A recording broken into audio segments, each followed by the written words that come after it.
Pour la troisième partie de ce cours sur le chemin de l'ostéopathie, nous allons expliquer comment la vie modèle le corps à partir du cœur. Donc ce chemin de l'ostéopathie, nous insistons sur la fécondité de ce concept. La science montre son incomplétude actuellement, le réel est voilé, il y a plein de chemins de découverte et l'ostéopathie est un chemin qui se découvre en marchant et qui est magnifique. Donc si on élargit ce concept aujourd'hui, à partir d'une anatomie qui est vivante, une anatomie de relation qui féconde l'ostéopathie. Les recherches que nous avons effectuées avec Jean-Claude Guimberteau ont permis de montrer le vivant dans le tissu conjonctif, qui est en fait le tissu constitutif du vivant. De plus, la matière, maintenant on sait, représente 2% de notre corps, 98% est du mouvement. Donc il y a une dynamique d'interaction. On a vu lors d'un précédent cours comment il était important d'intégrer les émotions. Et maintenant, nous allons voir comment aller sur ce chemin du cœur qui nous remplit de joie. Le cœur, style parlait de mother heart, du cœur comme d'une mère. Au niveau embryologique, il se trouve en position céphalique, sur le sommet de la tête. Dans l'embryon, c'est des amas angioformateurs qui vont partir avec le diaphragme voilà, pour s'installer dans la poitrine, vers le 26 à 28e jour, au moment où celle qui est en train de devenir mère peut-être se rend compte qu'elle n'a pas ses règles, que son cycle ne se déroule pas comme prévu, qu'il y a un changement, et elle va accueillir dans son cœur et dans son corps ce changement. Le sang et le cœur, ils dérivent du mésoblaste splenopleural, dans ce qui va donner tout ce qui est mouvement entre l'endoblaste et l'ectoblaste, entre tout ce qui est protecteur, l'ectoblaste qui va donner la peau, le système nerveux, et l'endoblaste qui va donner toute la chaudière du corps. Les battements cardiaques apparaissent à ce moment-là, vers le 25e jour, au moment où l'embryon va se bouger en flexion comme pour commencer cet enroulement autour du cœur. Et à partir de là, il va croître, se nourrir. On sait depuis 1934 que le cœur émet de la lumière, des photons. Avant, on n'avait pas vu ça parce que les photons sont des particules qui n'ont pas de masse et qui ne sont pas visibles.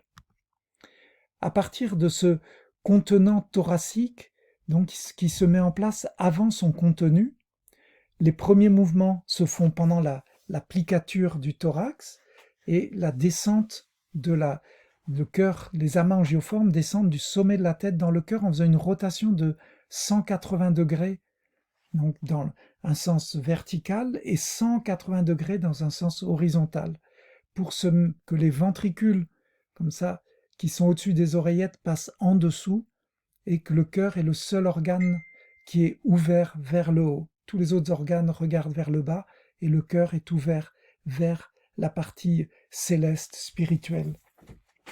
Les grands vaisseaux se mettent en place par un système de lemniscate, de torsion, et c'est le champ électromagnétique de ce cœur qui va déterminer sa forme. Les champs électromagnétiques sont évolutifs depuis la conception, ils animent les liquides, ils entretiennent notre forme, ils permettent l'adaptation à l'environnement. L'épigénétique influence beaucoup tout ce mouvement de détermination toutes ces informations qui vont devenir une forme et une structure au niveau du cœur. La croissance, elle va de l'extérieur vers l'intérieur par métabolisme, de la membrane vers le noyau. Donc la présence, l'intention dans l'anatomie en mouvement se trouve reliée beaucoup à l'environnement du patient.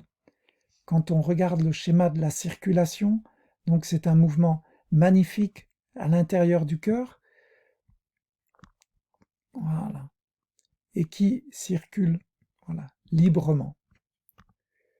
Dans la circulation avant la naissance, donc le système est relié complètement donc avec la maman, et il y a un changement avec la naissance qui fait que les cloisons se ferment et donc un nouveau système va démarrer.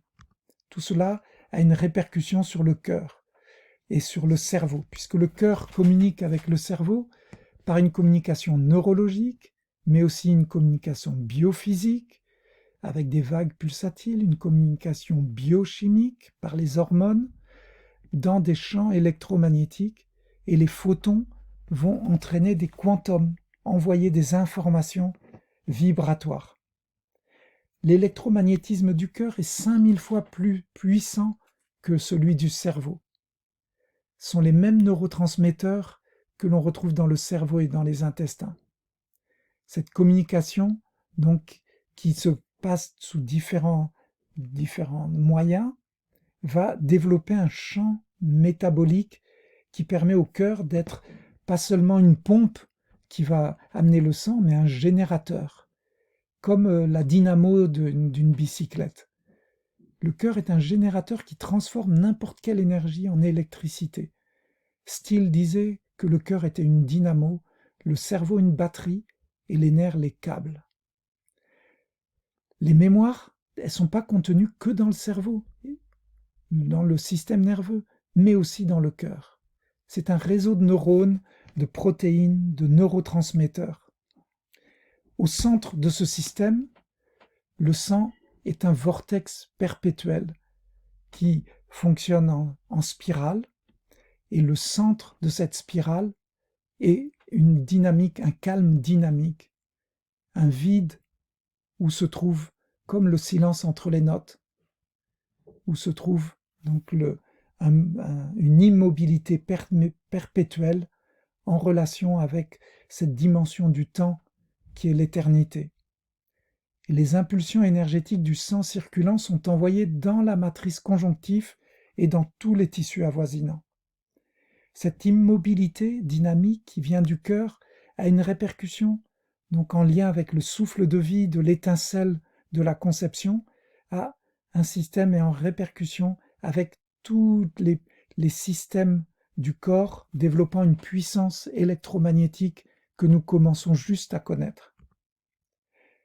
Donc, dans le Rollin Baker, un des maîtres, des professeurs en ostéopathie, donc a appris beaucoup avec un maître qui s'appelait Swami Chetananda, qui parlait, donc a écrit un livre qui s'appelle Dynamic Stillness.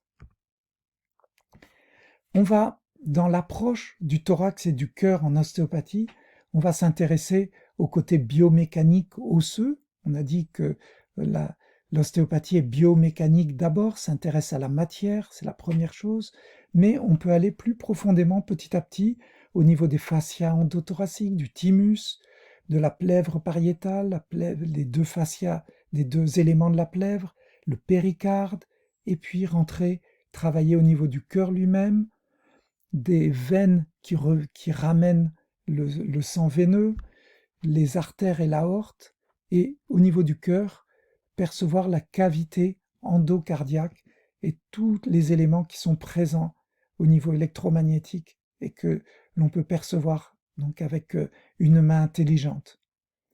À partir de ce médiastin du cœur et du vaisseau, on va chercher quelle est la présence qui est là, toutes les informations qui sont là au moins depuis la conception. Les éléments pratiques sur le cœur donc peuvent être travailler avec les mains sur le cœur, mais une bonne façon de travailler est de se mettre derrière le patient et de pouvoir travailler sur les différents éléments, hein, et de rajouter une technique que j'appelle une technique d'extase qui permet de rééquilibrer le système endocrinien et lutter contre tout ce qui empêche la santé de vivre complètement. Une petite vidéo sur YouTube vous montre l'importance de ce travail pour renforcer le système immunitaire des patients en ces temps. Donc on va percevoir le cœur du système qui est en dialogue permanent entre le cœur, le cerveau reptilien, le cerveau neurovégétatif, dans un champ biomagnétique. On est en contact avec un partenaire silencieux qui se trouve là.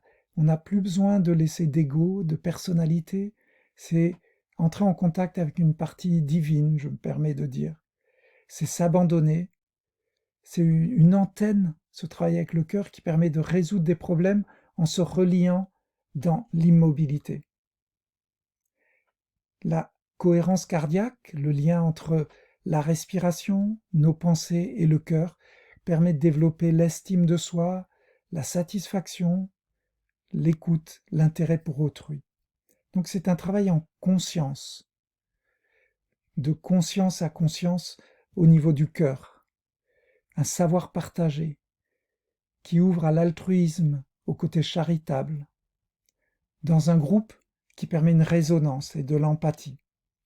L'empathie, c'est la capacité à s'identifier à un autre, ressentir ce qu'un autre ressent sans perdre sa propre identité, savoir qu'en même temps il y a une rétroaction qui se fait et que tout cela est en relation avec notre expérience. Donc ce travail au niveau du cœur ouvre sur des notions de bonheur, de bien-être, qui sont importantes pour sécréter des ondes positives en relation entre la qualité d'être du thérapeute et le patient. Csikszentmihalyi a décrit dans Vivre, dans le livre Vivre, toute cette psychologie du bonheur en expliquant que l'homme est ainsi un être spirituel qui habite un corps. Donc, dans notre application ostéopathique, on va partir de ce qui est mécanique, de l'axe longitudinal du patient comme fulcrum, d'être nous-mêmes bien enracinés et ouverts, être accueillant à l'histoire du patient, utiliser le neutre comme une porte pour mettre en évidence le processus d'auto-guérison et d'auto-organisation qui est présent.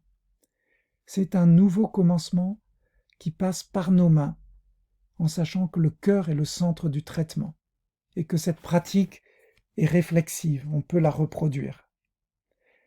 Cette pratique au niveau du cœur s'inscrit dans une dimension d'éveil, c'est participer à un nouvel avenir en étant dans le présent, reconnaître les parts d'ombre, mais mettre le pilote dans l'avion, dirait Philippe Druel à Montréal. Apprendre à piloter notre monde pour infuser la globalité et ainsi ce dynamique va influer la forme et entraîner un morphodynamisme. Dans cette ouverture, ce travail global de l'ostéopathie, c'est participer à un chemin de santé durable qui est vraiment important dans le siècle où nous vivons maintenant et qui va se développer beaucoup. Le but de ce chemin est le chemin. Pour cela, il est nécessaire de se libérer des anciens conditionnements en soi et dans la société, ce qu'on est en train de vivre maintenant. Écouter les vibrations dans toutes les directions en étant relié à l'universel. Ainsi, la santé va se partager et donc au niveau de notre village planétaire. Le chemin de l'ostéopathie, donc c'est monter en reprenant un dessin d'Alex Gray, chercher l'unité dans la diversité, dirait Renzo Molinari. L'unité en reprenant un schéma de Walter Russell, donc c'est avancer à partir de la matière et petit à petit intégrer tous les éléments entre une dynamique d'évolution, de dissolution, pour arriver dans la substance cosmique éthérée, qui inclut donc le côté éthérique, plasmatique, je dirais, de ce que nous sommes. Ainsi, notre vraie nature, c'est développer la joie en action, être heureux, aimé ici et maintenant, la sensation d'être un être vivant, vibrant, créatif, rempli d'énergie, connecté aux autres, à Dieu. Je ne peux m'empêcher de rajouter les accords toltèques, ici, que vous pourrez retrouver dans la source. De travailler en ostéopathie à ce niveau du cœur, c'est que la parole soit impeccable, quoi qu'il arrive, de ne pas en faire une affaire personnelle, de ne pas faire de suppositions, de faire toujours de son mieux soit être sceptique, mais d'apprendre à écouter. Écouter l'intention qui sous-tend les mots pour comprendre le véritable message.